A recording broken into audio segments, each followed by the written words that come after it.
And at this time, we will invite Brother Trevor to come forward and give us our evening's presentation. May we all continue to be blessed.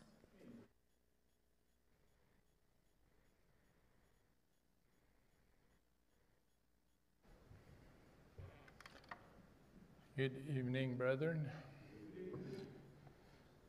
It's good to see everyone here, and welcome also to all those who are with us on the Zoom.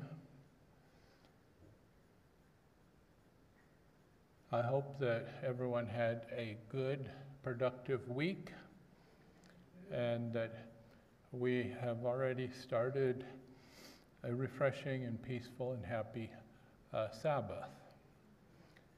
And without more ado, we're going to go straight into our study, which is the 10 habits of unsuccessful people.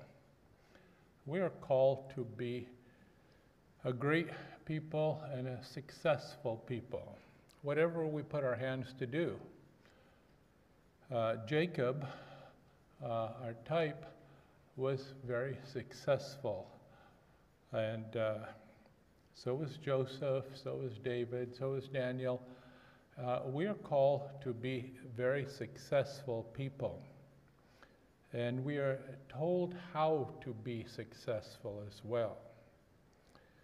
So there's many different things that ways that a person can be unsuccessful, but the 10 particular things that we're going to talk about tonight are procrastination, a negative mindset, lazy, keeps company with unsuccessful people, doesn't keep learning, does not plan ahead or set goals, wastes their time watching and talking about other people, lacks self-discipline, poor time management, doesn't prioritize the important things in their life. And number 10, avoids taking responsibility for pretty much everything. It's not their fault. And if it isn't your fault, you really can't do anything about it, can you? And that's the worst thing about it not being your fault, because you're stuck. There's nothing you can do. It wasn't your fault. Okay, so procrastination is putting off things that, habitually putting off things for tomorrow that you should have done today. It's a very bad habit, very mentally damaging habit. It causes us to add up these things in our mental list. And we get all kinds of little reminders, mental reminders,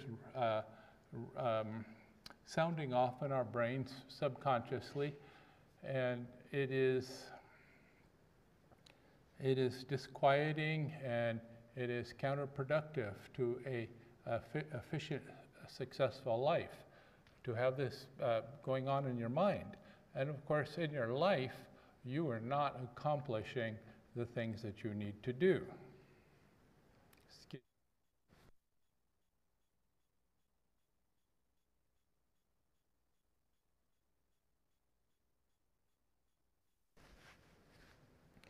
Okay, so we are not left, Sister White says, to choose for ourselves and do those things most agreeable to us and leave undone those things not pleasant to our nature.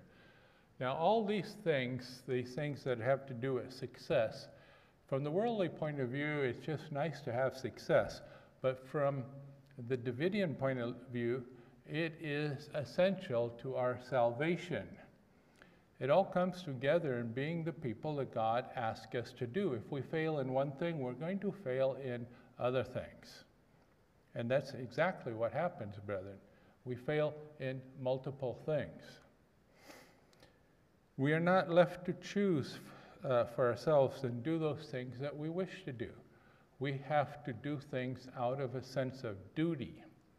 We are required to do things 1, 2, 3, the most important things.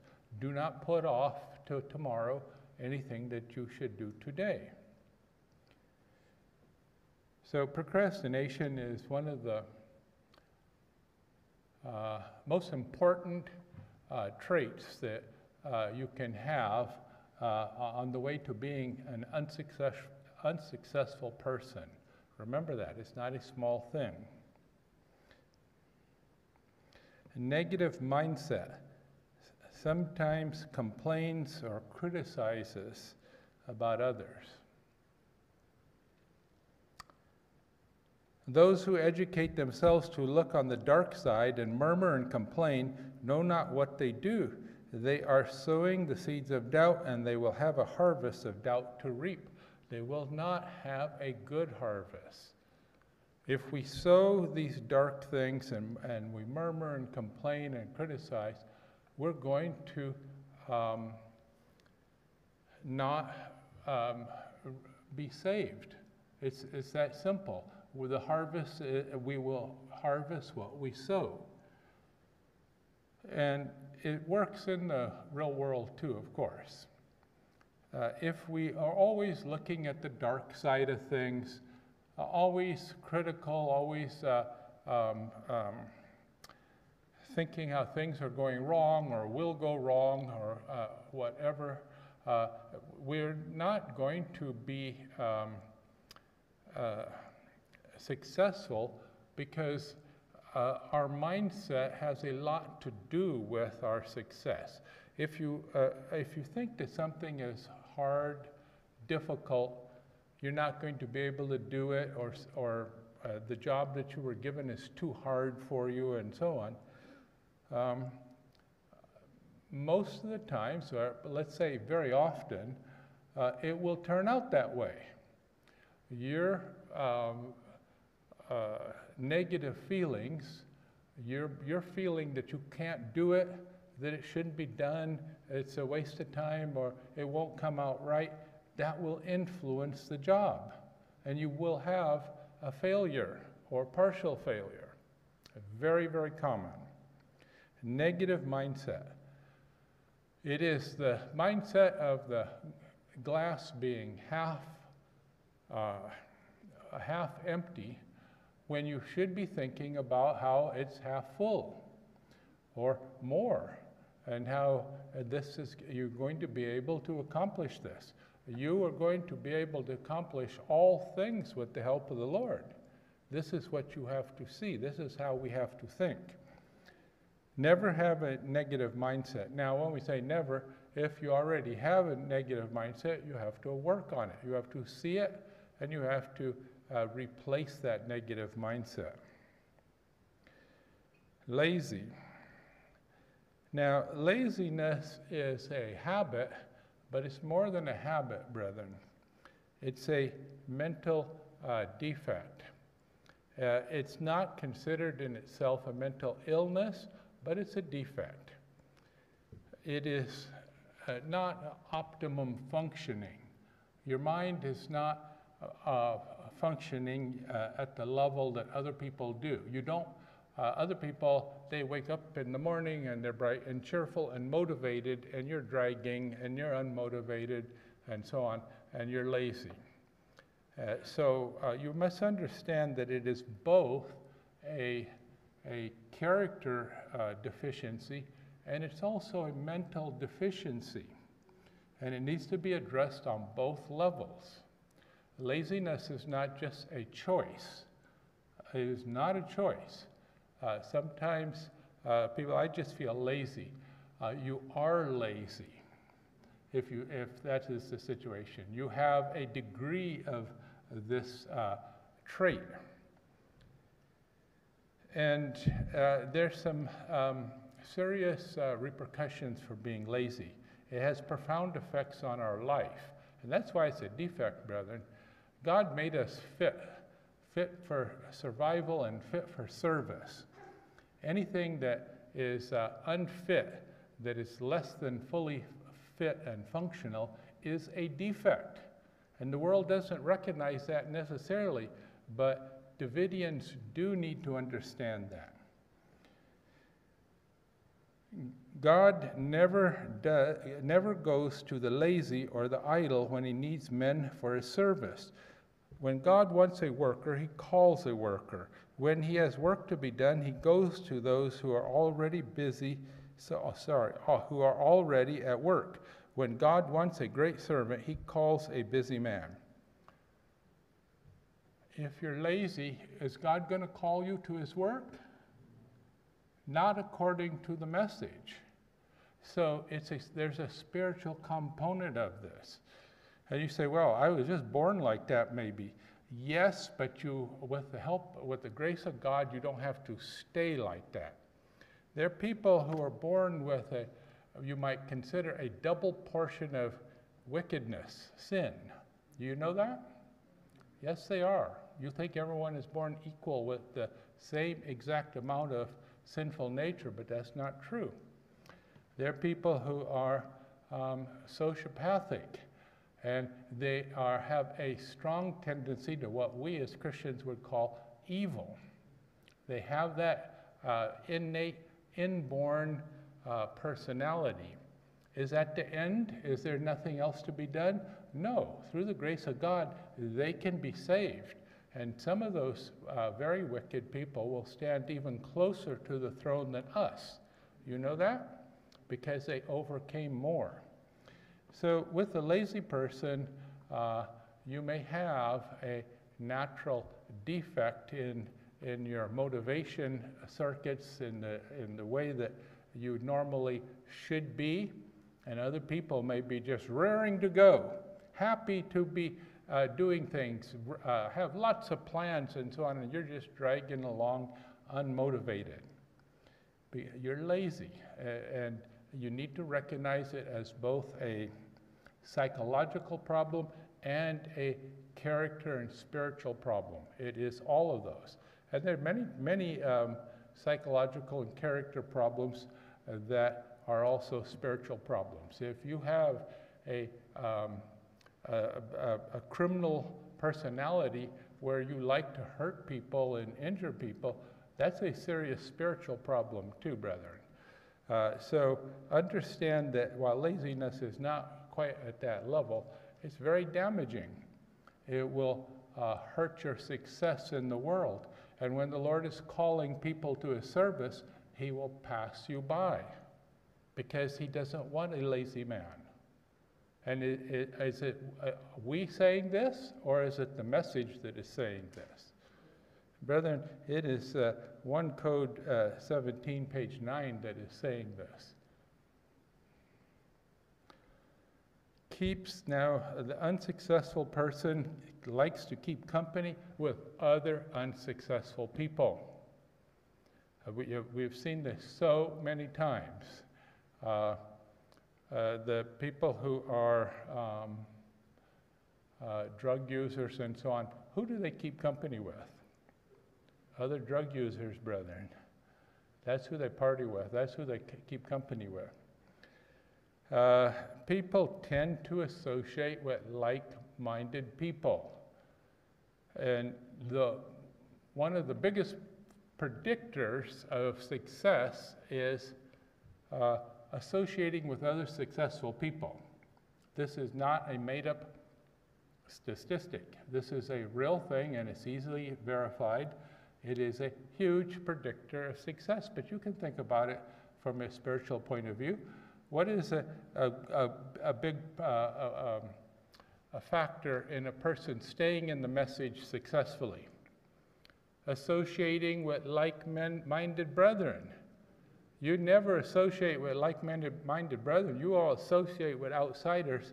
You are on the way to an unsuccessful career as a Christian and as a Davidian. There are habits contracted by bad example or by bad influence. Before we have judgment to discern the right, or the force of reason may be so narcotized by indulgence of appetite and the use of tobacco, opium, and liquor, that wrong is not discerned. Now, this is a black and white, bolded example, but this same principle works on the everyday level. You don't have to be a drug abuser. You don't have to be in this situation. Just whatever company you keep worldly company, that's what you're going to go toward. You're going to be unsuccessful in your Christian experience. And the same thing holds for any experience. If you're a bunch of people who are unemployed, going nowhere, unmotivated people, and this is your friends, guess what? They're going to influence you. What do? Well, they're my friends. You want me to get rid of my friends? I want you to leave them be and go and get good friends that are motivated, that are good, decent people that have a motivation and desire to succeed in life and in their spiritual life especially. Unsuccessful people do not continue a lifelong course of learning. And brethren, this is a serious issue. You cannot be a member of the vanguard and the 144,000 and be ignorant. Go about your business as usual. Well, I just don't know. I never was taught. I never was told. I was never trained. I never went to school. All of those things only convict you of not learning. You are required to learn every day, a very large amount too, continuously, systematically, not just reading, filling your mind with all kinds of stuff. We have to be systematic. We have to do it intelligently, to a purpose, to fit ourselves for the service of the Lord. Now, on the first level, if we have a regular job, we need to fit ourselves to be the best worker in that job. And you need to be competent and professional in that job. Whatever helps you to be a better service to your employer is a good thing for you to study and to learn and to make yourself more fit for that service. But at a higher level, you need to be learning about how to be a Davidian indeed, and how to be a person who can go into the work and have a good effect. I've known people here who, before they came to Bashan, they took some courses, different practical courses, to get an understanding of things that might help them in the work. And that is exactly what people should be doing. We should be seeing the kind of things that are necessary in the work today, practical things, things that have to do with business, computers, farming, agriculture, and so on. We should be learning those things intensively. And brethren, if you're in the work and you haven't cracked a book, you haven't opened a website, you haven't done anything on these things, you are showing yourself to be an unfit servant. And you're going to be bypassed. The Lord is going to have other people take your place. You do have to keep learning. You have to learn constantly and at a high level, because there's so much you have to be able to do. If you're the greatest expert in the world on all the things that the association needs you to do, fine. But you know, none of us are. None of us. We have to keep learning. Unsuccessful people don't learn. They go through their day, they end their day on the couch, watching the TV or whatever, and that they start the next day and they go around that circle the same way. They are not learning and growing intellectually or spiritually, brethren. One of the key elements of being unsuccessful is that the people do not have plans, they do not plan ahead, and they do not set goals for themselves. It's very important that we do set goals and we meet those goals. We do have to have definite goals.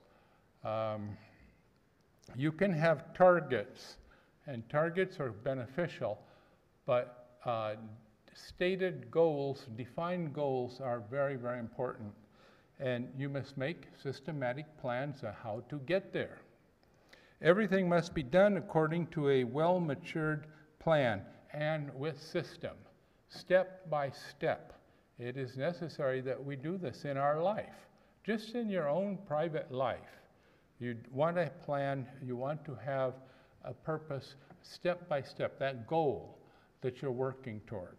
If you don't have any particular life mission, life goals, then you're not going to achieve anything. You're just kind of floating through life. A lot of people are.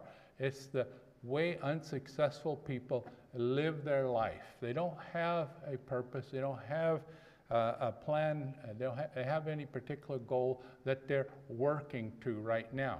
We need to have that, brethren. You need to be working toward multiple goals. Don't swamp yourself with too many, but you need to have goals that you are really engaged in and that you're working forward to.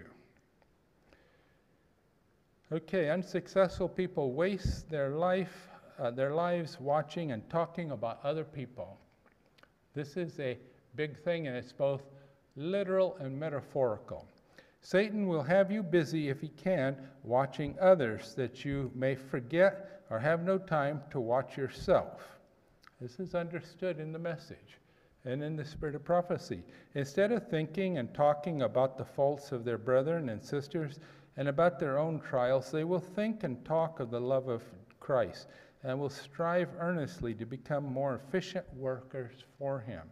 If you're too busy watching other people and talking about them, you're going to be too busy and too distracted to become an efficient worker for God. And this is what is necessary for us. We here and everyone in the field, all of you brethren who profess to be Davidians, it is necessary to be efficient workers for the Lord. Now, this is the figurative way of looking of this watching, but there's a wasting your life watching people on TV that is worth mentioning. People who are unsuccessful watch a lot of TV, a lot, 5 hours a day, big chunks of their life. People who are successful and accomplishing things don't have 5 hours a day to watch television. They are not watching other people. Brethren, if you are watching television to any degree, you are wasting your time. You are wasting chunks of your life, and you're wasting your time and chance, which is even more important. Now, of course, it's normal in the world for unsuccessful people, but did you know that successful people are too busy doing things and being successful to spend time watching television? They may watch now and then, but on the weekend or something, but they do not spend big chunks of their everyday life watching television. They cannot do it. So remember that Davidians, we do not waste our life watching other people, either literally on TV or metaphorically talking about people and being critical of them and so on. Unsuccessful people lack self-discipline. This is one of the biggest things, one of the first things in a way. Your lack of self-discipline forbids you to take upon yourself such responsibilities as you have contemplated. It means much more than you realize. There are people who have ability and understanding and education in some ways, but who lack self-discipline. And in this case, she was talking about someone who was going to be a manager. People who lack self-discipline for themselves cannot truly manage the work for the Lord. So if we are going to be successful, either in the world or for the Lord, or both, we need to understand, we need to master self-discipline. Now, some people will have, just how people are short or tall. Some people are stocky, some people are thin. Some people will have less self-discipline out of the gate, out of the starting gate than others. And that's not the way you have to end up.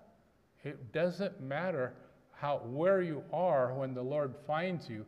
He can take you all the way to being an amazing, remarkable person if you will let him.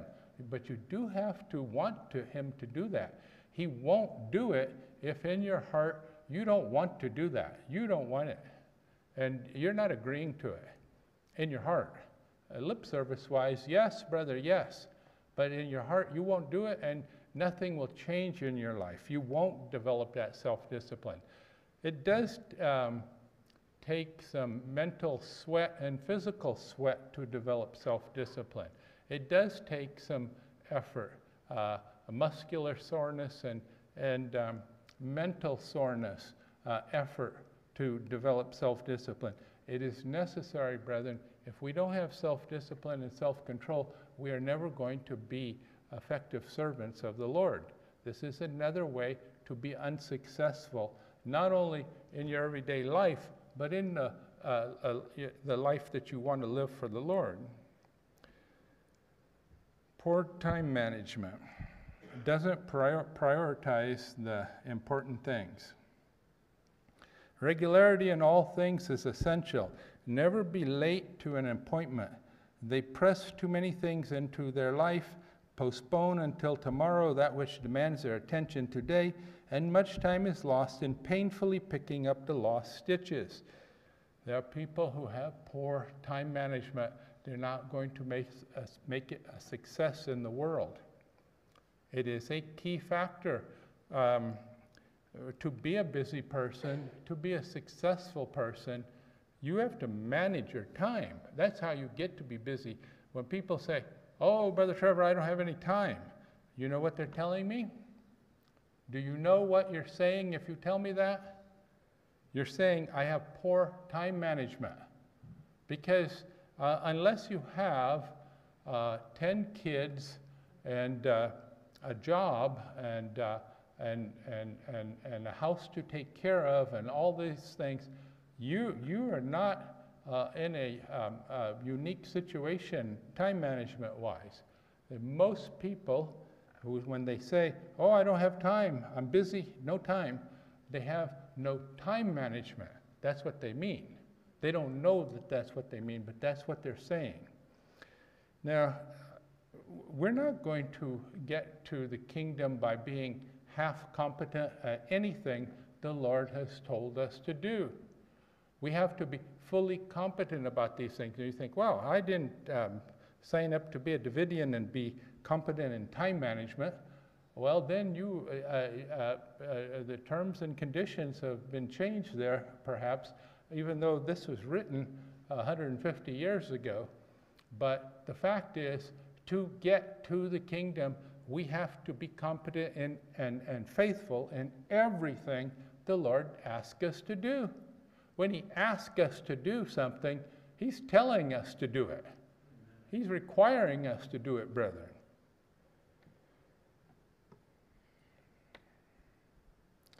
Avoids taking responsibility. This is number 10. It is always someone else's fault. If persons still make excuses for their deformity of character and continue in their selfishness and jealousy, their hearts become as granite, making it impossible for them to be reformed except by the chisel and hammer and the polishing of the Spirit of God.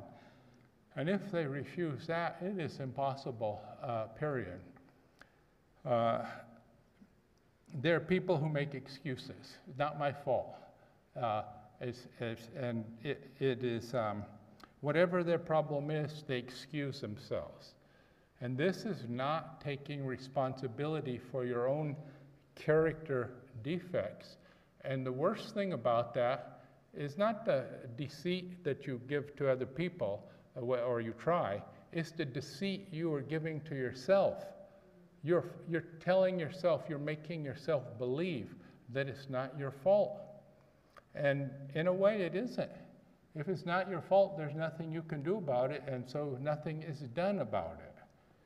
But we do want to take responsibility for our situation. We do want to see that while we may have had setbacks, circumstances may have worked together in some ways, there's still options for us. Or if we had a bad reaction to somebody, and we say, it's not my fault, that I just can't get along with so-and-so, we need to see through our excuses. We need to see that it is possible for us to get along with that person, to do the work that we are assigned, whatever it is that we're trying to avoid responsibility for. So remember that those people who are going to be unsuccessful, and from a worldly point of view, they're losers.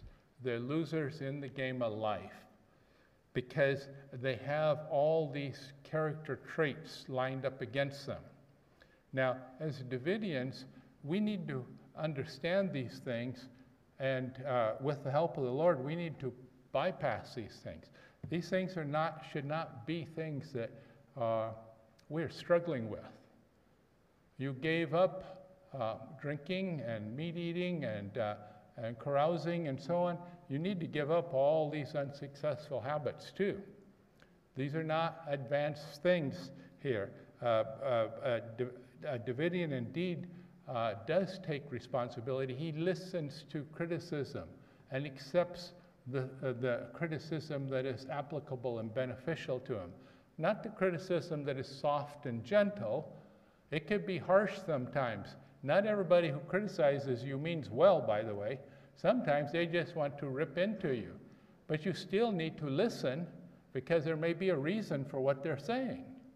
And if you're like, no, I don't accept any kind of harsh criticism, you're too tender-minded. You can't do that. You can't take responsibility. Brethren, we have to be way beyond this now. We have to be at a much higher Davidian indeed level. If we are still having these somewhat beginner difficulties, how do we think that we're going to run with the horsemen? How are we going to be field workers for the Lord? How are we going to be missionaries, world missionaries for the church? If we cannot get things together now at this late date, we're not going to be, brethren. The Lord is not going to call us. He is going to call someone else, and that is very sad.